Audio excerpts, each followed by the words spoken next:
say hello and welcome everyone to the Mega Mission's second virtual tour of an 8-part series of the virtual tours of Israel. And it's led by one of our Mega Mission tour guides, Revital. We're glad to see her there. For those who don't know me, my name is Scott Seawald, and my wife Stacy and I are so excited to be co-chairing the upcoming Jewish Federation of Greater Pittsburgh Mega Mission 2022 trip to Israel. The trip will be from June 13th through the 21st of 2022. And we welcome any of you who are not already signed up for the mission to join us on what should be an incredible opportunity to see Israel in so many ways with so many of our friends in the Pittsburgh community. Tonight's tour will be a virtual urban adventure exploring the magical street art of Tel Aviv, led by Revital, who has a very impressive bio. So Stacy, if you want to share that. It's true. Revital has an incredible background and is going to be an amazing tour guide. She's been giving tours of Israel since her military service in the IDF. She's a licensed tour guide and has received certification from both Israel's Ministry of Tourism and Israel's Education Ministry. Revital has guided a variety of groups from Israel and abroad, including young Jewish leadership programs, VIPs and corporate leaders, as well as families. In her tours, she focuses on religion, history, the Arab-Israeli conflict, Zionism, and modern Israeli culture. In addition to Israel, Revital has guided tours in the Greek islands, Cyprus, and southern Turkey. Born in Bat Yam, Revital is 38 years old and lives in Tel Aviv. She's traveled extensively abroad and spent some time living in the United States as well. She has a BA in art history and psychology from the University of Haifa and is currently studying for a master's degree in art history and curatorship. It's going to be an amazing tour, but at the end, we'll have time for Q&A. So we welcome your questions about the tour or about the Mega Mission, and we invite you to submit them via the chat. And at the end, we'll take a look at the chat and answer any questions you might have. So with that, Revital, take it away. Thanks everybody for being here, and we hope you enjoy. Hi everyone, can you hear me? Great, okay, great. So before we start, I just want to share the screen with my presentation.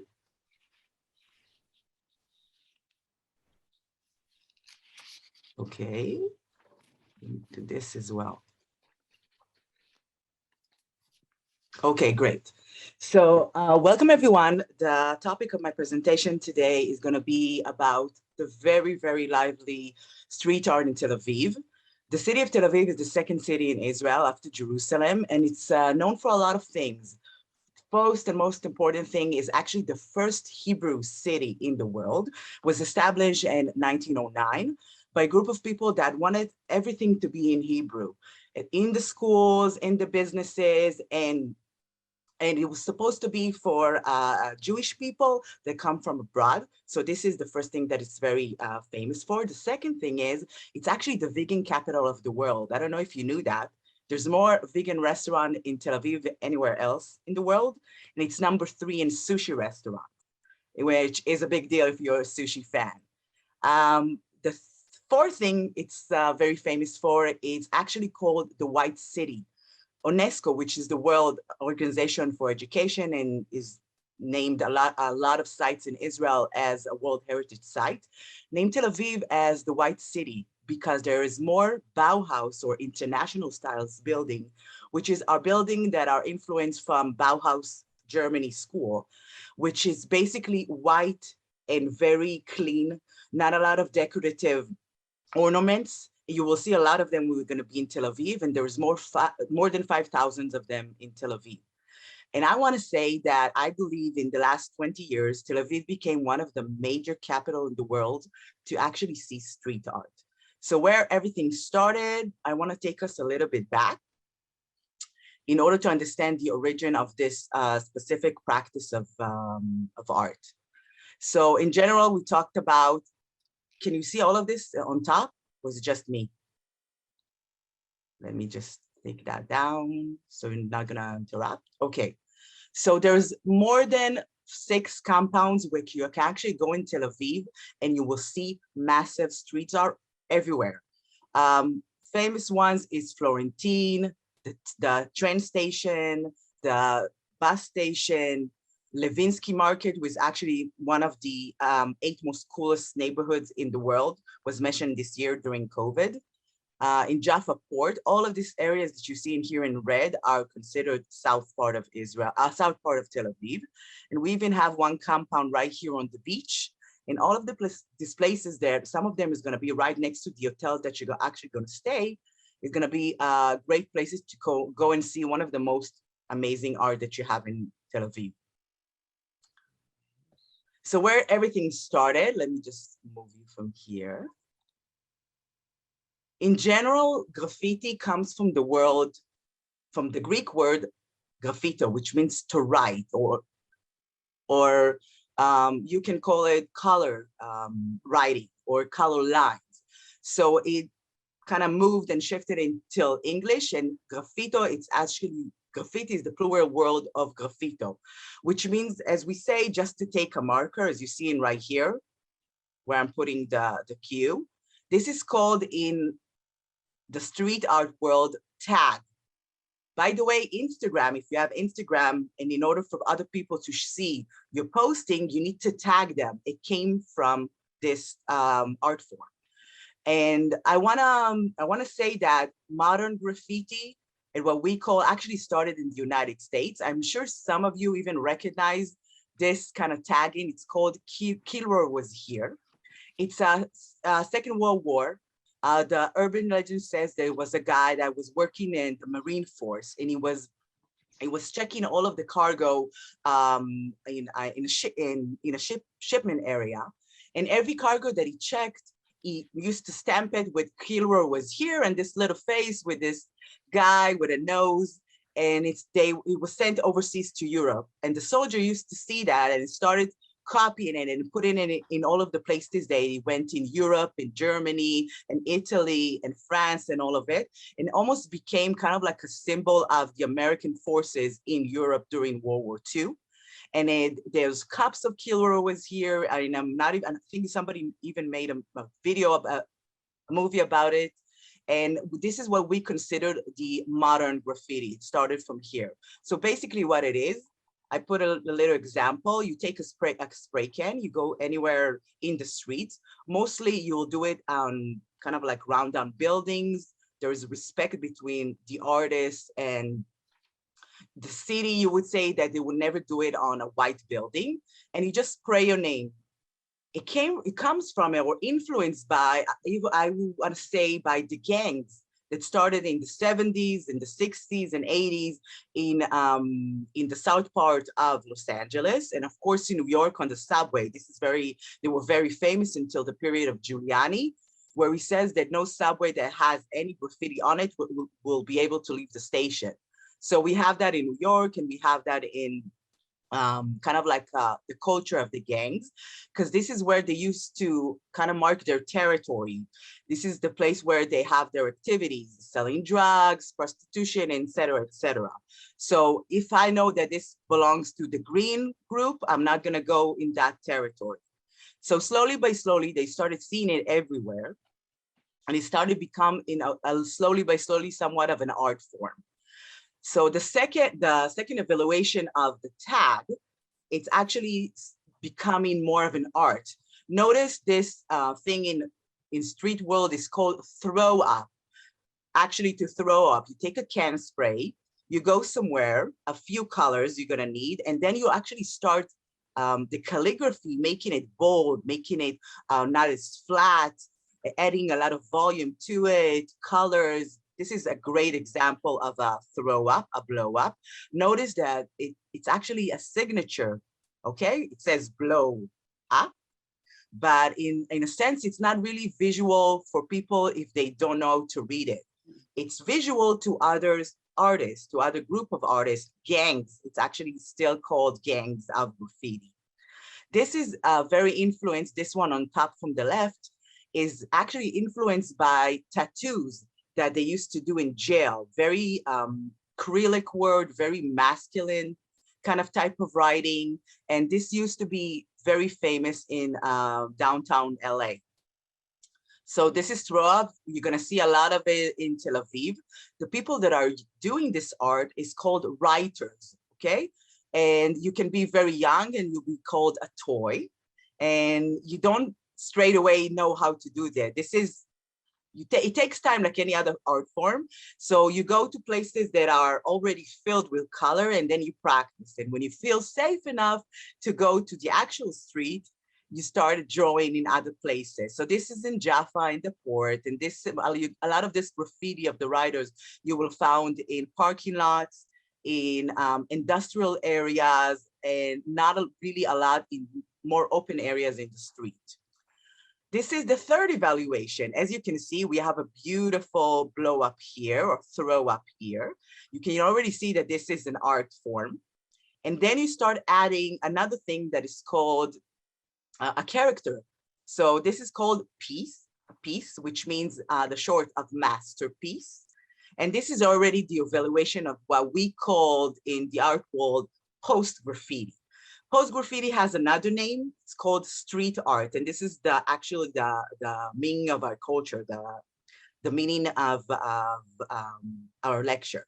There is a difference between graffiti, which is only writing, and street art, which could be writing with spray, it could be posters, it could be actually even knitting. It could be using any ready-made objects and taping them and sticking them to the wall. All of this is what we call street art. So you already know the difference now between graffiti, which is only writing, it can be beautiful, a lot of colors, very blow up, and street art, which usually add characters and pieces. So what do we use all of that, or what are the artists trying to do? You can already see a beautiful collaboration here between two artists. You can see that the aesthetic of this artist is talking to this aesthetic of the writer, but this guy is just using characters, and this guy is using his artistic form to write. And here, down here, you can see LD, it's actually a tag. So every art piece, every street piece will always gonna have the tag, because the artist wants you to know that he did it. In the beginning, it was very small, and you didn't even add a date to it because, yeah, nobody really cared. But slowly by slowly, it became very famous and very relevant. All of these artists have Instagram for sure, Facebook for sure. They want to make sure that you will go and look them up. So the smart one even had a tag that you can go find them in Instagram and in Facebook. This is actually how I came across this world. So as I said, I've been living in Tel Aviv, I would say 7 years. I was raised in a city next to it, and I always noticed the street art, but usually as a young girl, I always used to take selfies and pictures next to them. As I started I started getting into the more of the academic world, I noticed that it's very intelligent, it's very smart. A lot of people consider that as vandalism because, let's be honest, it's illegal. It's still illegal. There's a fine of more than $300 if you actually get caught doing it. But a lot of people still do it. Go in the night, go in the streets, go during the holidays, and this is the way they express themselves. But I started seeing it a lot of Instagram, and I kind of watched them. And during COVID, when there was unfortunately no tourists at all in Israel, I started walking in Tel Aviv because we were under quarantine quite a lot. And the only thing that you can do during the quarantine is actually run or walk. So I took my little girl in the stroller and I started walking the streets of Tel Aviv and documenting it. And eventually evolving to this presentation that I'm doing to you today. And I started kind of stalking all of the artists and getting to know their personal story and what are their agenda, because they're saying a lot of smart things. For example, you can see a very famous artist that I can already recognize their art form. This guy is called Dios. It's a lot of their names, a lot of their tags are gonna be probably in English. So they could be famous in other places outside of Israel. And there's a lot of collaboration, and artists are flying to other urban areas in order to draw. And Dios is actually God, but with Z. And he's painting this guys, this man usually, and you can tell that all of them have kind of like of the same aesthetic in the nose.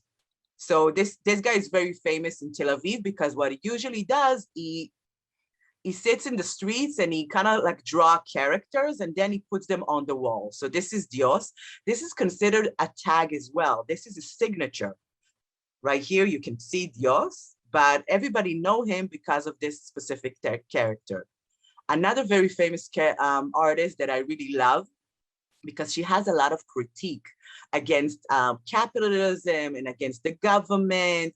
And it's in a sense, you can see that the street became somewhat of the news. If something is going on in the news, you will find commentary in the streets. So her name is Imaginary Duck, but her real name is Yulia. And she made Aliyah to Israel in the 90s. She's from the former Soviet Union. And this little girl is basically her during the time that she moved to Israel, and she couldn't really fit in. The Aliyah of the Russian Jews or Uzbeki Jews or everybody that came from former Soviet Union was not as easy for them in general. Everybody that moved to Israel, the people that were here, not every time was so accepting, because, you know, this is the melting pot. We came from different parts of the world. And in the beginning, during the Zionism, we were trying to make sure that everybody speaks in Hebrew and everybody has listening to the same sound. We were trying to build a nation. And sometimes other things didn't really find a place. So for example, during the 90s, a lot of the Russian Jews felt that it's just easier for them to speak in Russian and stay in their groups, and they had their own TV channels even. It was not as easy for them. And all of this, she's actually trying to put on the streets. So she has a lot of critiques. Again, for example, was during the COVID. This says, vote like you've never been lied to. We've been voting. We had a lot of election in the last 2 years, actually 4. So she's commenting about that. This is something that you will find a lot in Tel Aviv. It's called the Volt. During COVID, it actually bloomed and became a phenomenon. If you want to order food anywhere in Tel Aviv and a little bit outside of Tel Aviv, you can have like 5-star restaurant just in 30 minutes to an hour. You can find all of this delivery boys everywhere. So she's commenting about the fact that this became the new thing. And she's even commenting about the fact that there is a lot of tours, graffiti tours, street art tours, and they're walking around in small neighborhood. They're making a lot of noise. So this one says quiet with the tour. People are actually living here. So this is Imaginary Duck, and this is her signature, this little girl. This guy, I love him. His name is Pythagorean. And his main agenda is to make you smile. So you can see you have trash cans. You'll see them a lot of in Israel, and a lot of them would look like this, overflowing. And he just wanted to take this thing that is considered very dirty and just give it like a very positive twist. So we noticed when he started putting like a mouth, smiling mouth, and eyes, people started smiling and tagging him. And his agenda, it's actually ecological one, a green one, that will start separating between different kind of trash, and kids started getting involved in separating. My little girl recycles and things like that. And his name is Pythagorean. He's from the city of Beersheba down south. And you can find him in a lot of places in Tel Aviv. He became very famous now because there was a Netflix show showing kind of like a chase. I can't remember the name in English, and the cans were kind of like there. So it's now very famous. The next one that I want to mention is another art form inside of the street art. Notice that something different. This is not spray anymore. It's actually a poster. So that's easier to do that. Basically, the artist sits at home on his computer and then prints whatever he wants. His name is Tag. He's an Armenian artist. And what he does, he takes things that are very known to us from the pop world, from movies. Here you can see Pulp Fiction. The character is here, is from that famous show about the chess girl, and with Sarah Netanyahu. This was during the election as well. Benjamin Netanyahu, the former government, the head of the government wife. She has a lot of drama following her.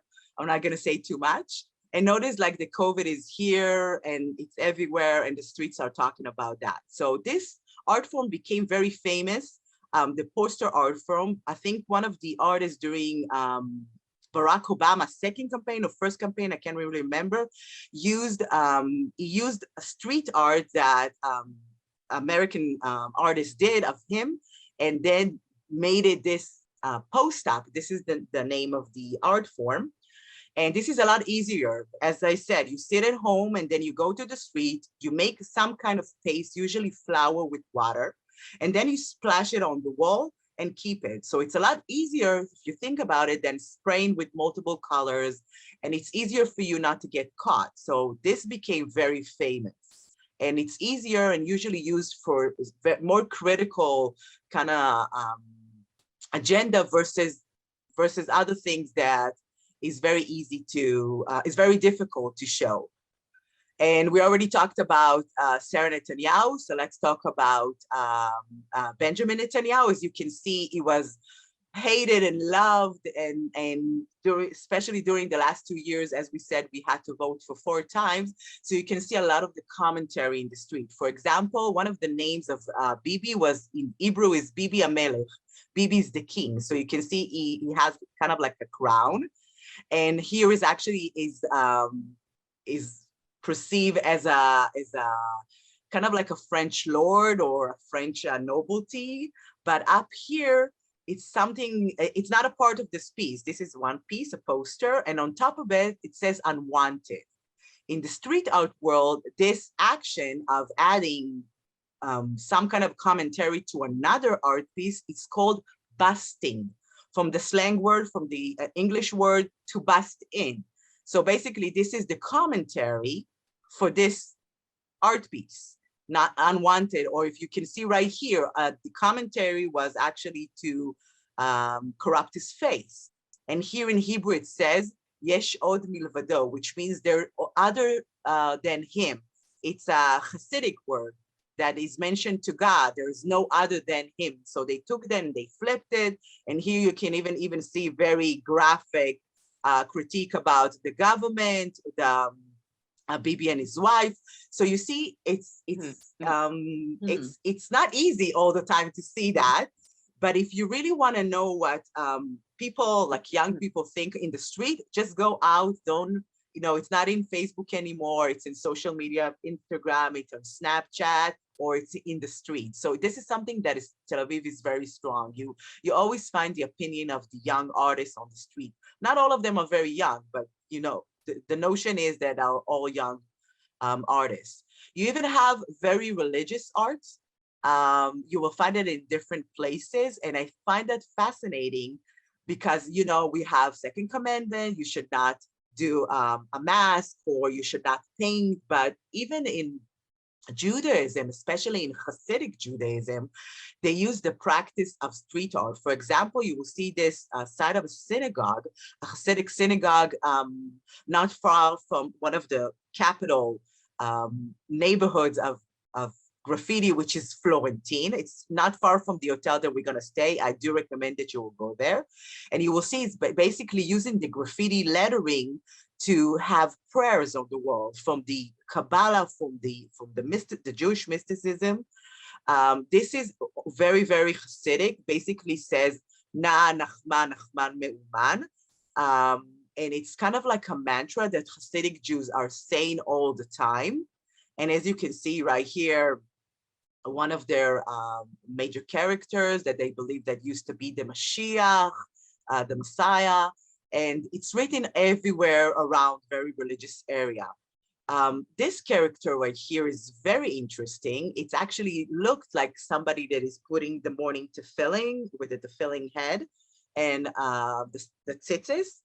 And it says devoted until his last day, but it's actually Jesus, Yeshua. Because as you know, Jesus was born here in Bethlehem and was raised in Nazareth to a Jewish mother and a Jewish father. And until the day he was crucified in the eyes of Judaism and died on the cross, he was Jewish and his followers were Jewish, and everything that made Christianity is 300 years after. So a lot of people forget that that Jesus himself was Jewish. So this artist, her name is Muriel, she's from Canada. She uses a lot of those kind of like conflict themes in her art, and I love her. You will find a lot of her work in Tel Aviv. This is something that is very unique. You see a synagogue here in the neighborhood of Florentine. It's called Chesed and Rachamim, which basically mean a lot of grace. And it has a very famous graffiti artist piece on it of a guy that is named Solomon Souza. He's very famous because in the market in Jerusalem, the famous market of Machne Yehuda, all of the doors of the stores has his work. He basically was brought by the city hall. He started doing it illegally in the beginning, but it was very beautiful. His themes are usually comes from the Jewish world, religious world, stories of hero. He has a lot of, he came from Britain, from United Kingdom. He has a lot of his themes are very Jewish. He is himself a yeshiva student, and he lives in right next to the market. It's called Nachlaot Street, and he's painting all of this beautiful artwork, very religious artwork on a very famous establishment. The synagogue is important because this is the synagogue where practices that we're doing in the celebration of Sukkot, of the tabernacles, where we take the Torah squirrel and we go and we dance with it in the street. It's called in Hebrew akafot. It started right here because a very famous rabbi called Rabbi Yedidia Frankel. And in 1942, he was the first rabbi of Tel Aviv. In 1942, they started getting all of the news, or slowly by slowly started getting news about what happened to the Jewish Jewry in Europe and the camps.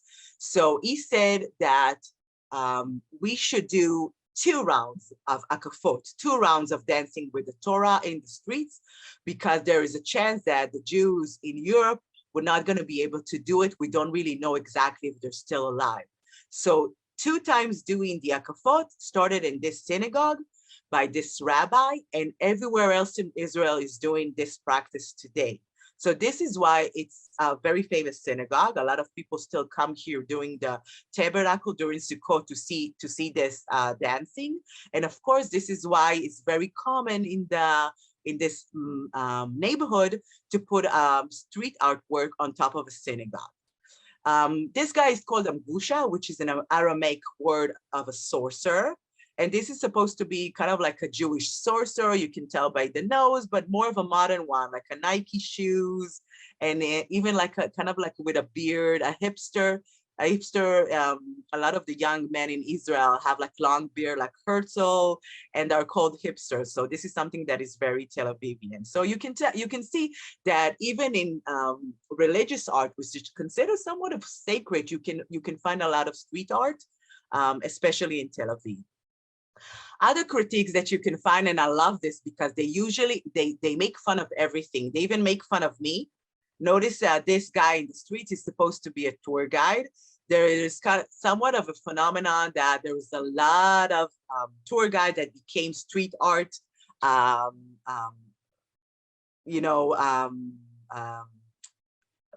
word, like street art professional, like they know to talk about everything. So sometimes they're not like me. They don't go and they don't kind of stalk the artist, and they don't try to see the criticism. They see a painting, which is okay. This is what you do in a museum.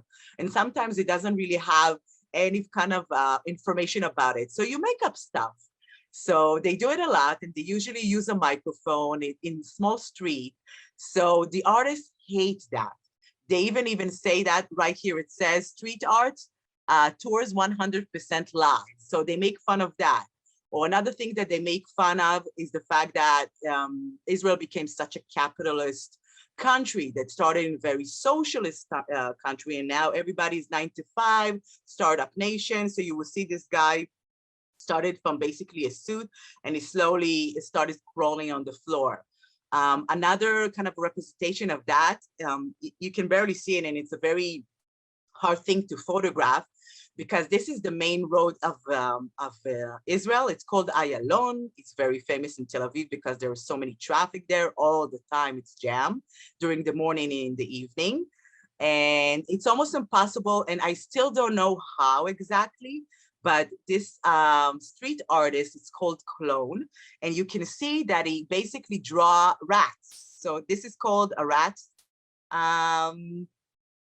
a procession, and it's supposed to make fun of us all 9 to 5 people that all we do is go to work, sleep a little bit, work a little bit, go back home, and then we do it again and again and again, the 9 to 5ers. So I realized this year that I started digging a little bit more that one of the times that you can actually go on the road and start painting right next to it is during Yom Kippur, the Day of Atonement, because as you know, in Israel, nobody drives in the street. This is very fun for kids. We have a lot of bicycle rides and everybody's on the street.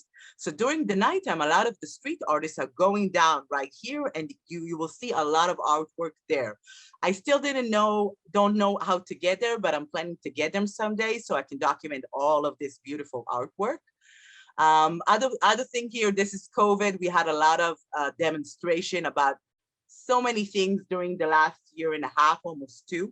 And here you can see demonstration, but the cop is, used to be a clash between the police and the protesters, because during the quarantine, one of the things that you will be able to go and do in the streets and not stay at home is protest. It's a democracy, you can protest.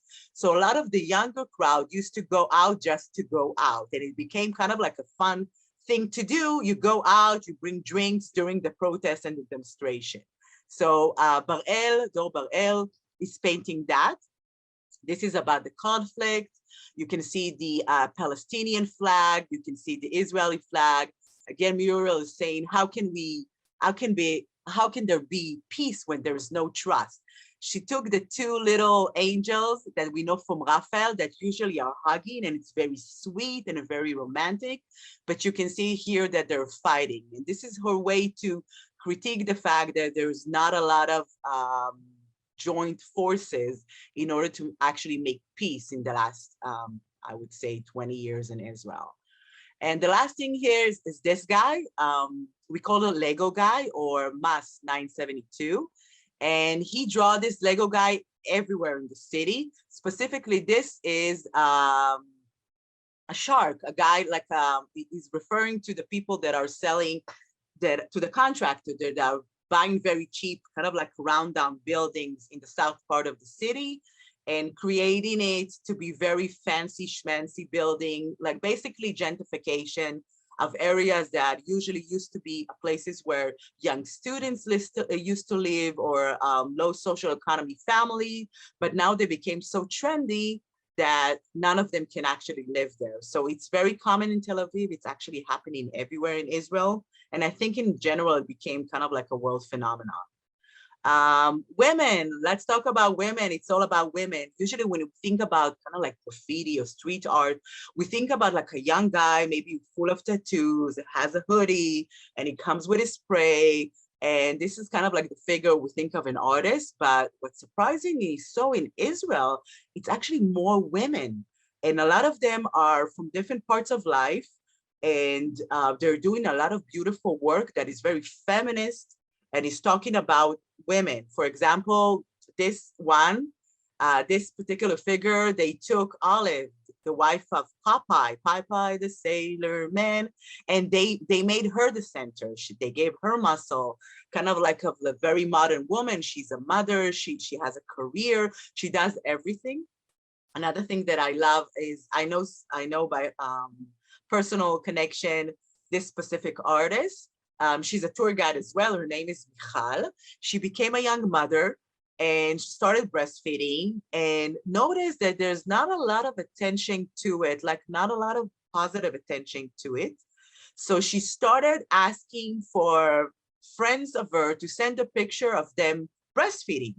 And it started mostly with the tour guide. We have a group of tour guides, mother, we call ourselves super moms, super guides. So we started sending a picture of us, and she started documenting in the streets saying, hashtag it's only natural. And her agenda is to make breastfeeding or breastfeeding in public area not consider something that is frowned upon, because in the end of the day, it's basically feeding the baby. It's nothing, nothing sexual, nothing to impose on other people. It's basically food. So this is her. I love this piece right here because this is another art form in street art. It's called yarn bombing. Usually women are doing it. They're knitting it at home, and then they're putting it on the street. This artist is called Mama Lise. You see a lot of her artwork. She actually have a house. It's called the House of Compassion. And she have a lot of her work there. She sells stuff. She does a lot of art events. She does a lot of charity events. And it's amazing. This one is very famous. Her name is Sarah Avental. You should definitely Google her. She used to be a very, very Haredi Jew from Kirata from Brooklyn. And one day she decided she had enough. So she moved to Israel and she joined the army. And she always felt like that everybody's forcing her to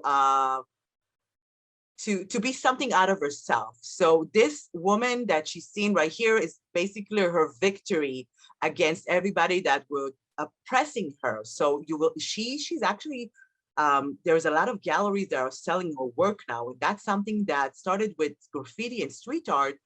If you became good, or if you had something interesting to say, the art world started noticing, and all of a sudden street art, it's not vandalism anymore. It's not something that you draw on the street. It has nothing to do with gangs. It's actually art. And pieces like this are selling for a lot of money in the galleries. So that's kind of like another evolvement of the this very unique practice. Last thing here is poetry. We actually have poetry. A lot of men and women. This girl, this woman is called Nitan Mintz. She's very famous. Her and her significant other is another artist as well. They're very famous as well. People are flying them. Galleries are flying them to other places. They drew in Poland. They drew in South America. She writes poetry. So instead of keeping it just in a drawer or in a book, she decided to do it in the streets, on doors. She's very famous. I did a project with her. Curatorship project. I brought it to Haifa University, and she had like a poster of a drawing, and it's actually still there. Another thing that is very, I would say, common about street artists, that a lot of them are very secretive. You would not know them by their name. They always sign with that signature, and this is their Instagram signature. And it's very difficult to communicate with them. So I know her, I know her name, but all of our interaction was via Instagram or Zoom, and she never came to meet me, but we still collaborated, and it was wonderful. I don't know how much time I have left. Can somebody tell me how much time I have left? Because I want to see if I'm doing it fast or 5 minutes, Revital. Okay, so 5 minutes. So the last thing I'm going to do is I'm going to show you iconic walls that you can actually go and see, kind of like a pinpoint of things that I think it's a must if this artwork is your cup of tea. So this is in Florentine, not far from the hotel that you're going to stay. This is the Mecca. This is called the 27 wall at the 27 club, and basically has young artists, specifically from outworld of music. This is from art. I'm going to mention all of the name: Brian Jones, Jimi Hendrix, Janis Joplin, Jim Morrison. This is Basquiat, was an artist, a street artist, Kurt Cobain, Amy Winehouse. It's what's famous about them that all of them were very famous, very good, very young, and all of them died in the age of 27, which basically create this notion of the Club of 27. It became famous after Kurt Cobain's mother was interviewed and said that she told him, please don't join this stupid club. And then after he committed suicide, she said, there he went and he's joined that stupid club. So it became a thing now in very pop culture. There's actually there's 4 other characters. This is a Tel Avivian street art. His name is Kislev. He was 27. he was living a very wild kind of life, and he felt that if he's not going to stop, this is going to be his fate. And when he reached 28, he decided to give that as a gift to himself and to the street of Tel Aviv. Notice how high it is. He actually rented a crane, and he came to Florentine on the eve of Rosh Hashanah. So there's not a lot of police there, and he painted that. So this is a very iconic wall in Tel Aviv. Please go and see it. In general, Florentine, look how beautiful walls. This is you almost can see it everywhere if you Google graffiti in Tel Aviv. This is the art wall. All of these colors are LGBTQ colors. There's a lot of big population. We have a big celebration in June. It's a great time to be in Tel Aviv. This is, maybe you will notice if you remember the assassination of the Prime Minister Isaac Rabin. So this is actually on this wall. The moment of the assassination, okay, I can't see that. I can't say it. Basically the killing of Isaac Rabin by Yigal Amir. So instead of just putting a regular picture of Isaac Rabin, Yigal Stein decided to put this in kind of like a critique on how the way the society became so violent that we actually massacred our prime minister. So another thing that became very, very famous in Tel Aviv, that now it's not a street art thing anymore. You can actually see it inside of the newer building. And this is even the mezuzah. It's actually graffiti painted as well. So notice how a part of regular norm society became from gangs, from street, from drugs, and now it's kind of like the thing how to decorate very modern houses. Another compound is called Kirata Melha. This young lady, her name is Ora.